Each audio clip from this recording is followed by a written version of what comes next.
Alors, une transition, dites-vous, de 24 voire de 30 mois.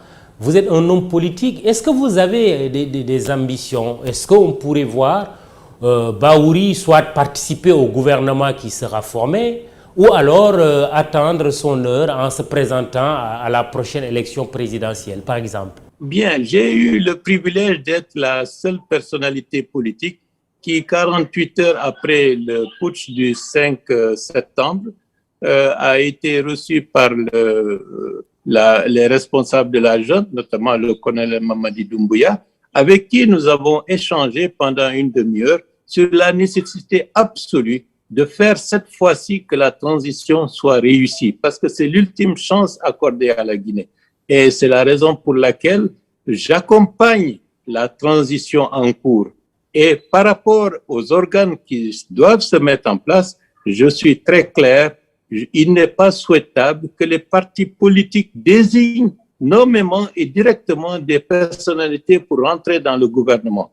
Parce que si on fait cela, on risque de remettre au sein du gouvernement les querelles et les contradictions qui minent l'espace politique guinéen. Vous excluez de participer au gouvernement. C'est clair parce que l'exemple de 2010 nous a montré que c'est une erreur à ne pas répéter. Alors, est-ce que ça veut dire que vous vous préparez à être candidat à la prochaine élection présidentielle? Je souhaite mener l'UDRG pour les compétitions futures et les législatives et les présidentielles qui vont clôturer la transition politique qui commence aujourd'hui dans notre pays. Donc, candidat Bahouri? Avec l'aide de Dieu, on le sera, Inch'Allah. On verra la suite. Alors, parlons des premiers actes posés par les militaires, avec par exemple la libération des détenus politiques. Est-ce que les premiers actes vont dans le bon sens, à votre avis? Non, je suis tout à fait en phase avec ce qu'ils ont fait. Ils ont procédé à des libérations de détenus politiques. Bien, nous n'avons pas encore la liste exhaustive des détenus qui restent dans les prisons, puisque la procédure judiciaire, parfois, elle connaît des lenteurs qui ne sont pas justifiées. Ça, il faut mettre ça au crédit du CNRD, libération des détenus politiques. De l'autre côté, il y a eu des actes symboliques qui ont été faits par le colonel Doumbouya. Il s'est recueilli devant les tombes des personnes qui ont été tuées durant les années de pouvoir de M. Alpha Condé et au cimetière de Bambetou. Ça, c'est un acte fort qui n'a jamais été fait par le passé par un responsable de l'exécutif de la Guinée depuis que la Guinée est devenue indépendante, responsable à ce niveau-là. Et le lendemain, c'est-à-dire avant-hier, il est allé au stade du 28 septembre commémorer la mémoire de toutes les victimes qui sont tombées le 28 septembre 2009.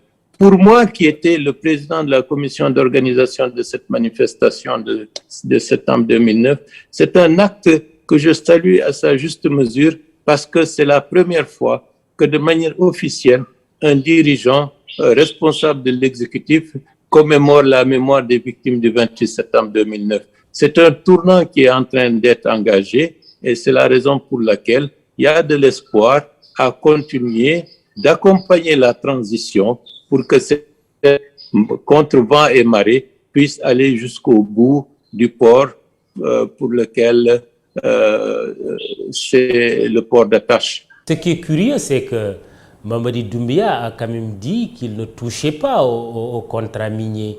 Parallèlement, il dit qu'il va lutter contre la corruption, lancer une opération main propre, comme on le dit. Est-ce qu'il n'y a pas une contradiction quelque part? Bon, vous savez, allons, comme on dit en anglais, step by step. On ne peut pas tout faire à la fois. Les contradictions sont telles et les réalités du terrain peuvent être tellement fortes qu'il faut avancer pas à pas. Vous avez un appareil judiciaire qui s'est auto-déclaré comme étant un appareil judiciaire incompétent et n'est pas en mesure de rendre correctement justice. Donc, si vous commencez à mettre la charrue avant les bœufs, vous risquez de vous retrouver devant une impasse avec des risques susceptibles de remettre la situation actuelle en cause. Donc, allons pas à pas. Chaque jour suffit sa peine. Les choses vont se normaliser au fil des épreuves. Il faut aller avec tact, avec intelligence, ne pas se laisser embarquer par une passion ou par des pulsions qui, des fois, ne sont pas des actes qui construisent, mais beaucoup plus des actes qui détruisent. Mais M. Ba, en même temps, essayons d'être plus précis.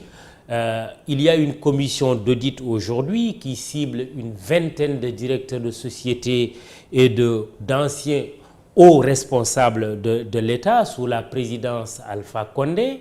Mais parallèlement, il y a les contrats miniers en Guinée. Cela fait l'objet de beaucoup de débats et même de suspicions. Est-ce que les deux, si une volonté politique réelle est affichée de lutter contre la corruption, les contrats miniers ne doivent pas également être concernés, être visés? Vous savez, la Guinée actuellement est devant une crise financière très profonde. Les difficultés de vivre sont telles que la population est à bout. Donc, en ce qui concerne les mines, il y a des aménagements à faire, mais si vous y allez avec brutalité, sans pour autant une concertation et des discussions sérieuses avec les différents partenaires, vous risquez du jour au lendemain vous retrouver dans un chaos financier qui pourrait remettre en cause la stabilité de notre pays. Donc, ces raisons gardées, il faut avancer prudemment sur ce registre. Raison gardée ou crainte de toucher à des intouchables? On sait qu'il y a de grandes puissances, on sait qu'il y a de grandes multinationales également derrière ces contrats miniers. Est-ce que ce n'est pas une crainte de toucher à des intouchables? Bon, c'est une réalité. Bon, il faut faire preuve de réalisme. Par exemple, entre le 5 et le 15 septembre, on s'est rendu compte qu'il y a eu une hausse extraordinaire du cours de l'aluminium sur le marché mondial du fait, disons, de la situation politique en Guinée. Cela veut dire que la Guinée, en ce qui concerne toute la filière bauxite et autres, joue un rôle extrêmement important. Donc, nous avons intérêt dans notre pays, de ce point de vue-là, d'y aller avec sérieux, avec pragmatisme, pour trouver de nouveaux équilibres sans pour autant venir chambouler toute l'architecture qui était là sous prétexte de remise en cause des contrats anciens.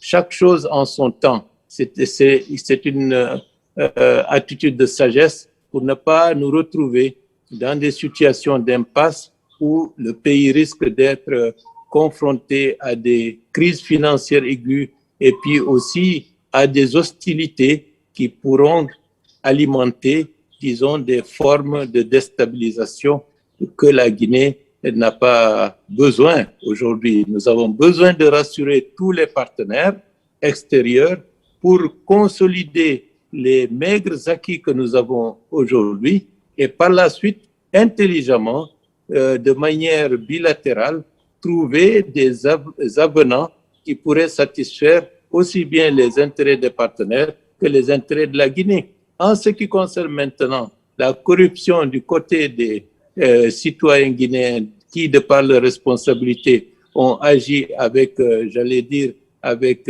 irresponsabilité, le comité d'audit qui va se mettre en place, puisque le CNRD l'a déjà annoncé, devrait avoir une durée de vie qui irait au-delà de la période de transition pour permettre à ce que ce secteur et les responsables qui ont fait preuve de corruption et qui ont sacrifié les intérêts du pays à un moment donné soient entendus, identifiés et traduits devant les tribunaux lorsque la question nécessitera que cela puisse être traduit devant les tribunaux.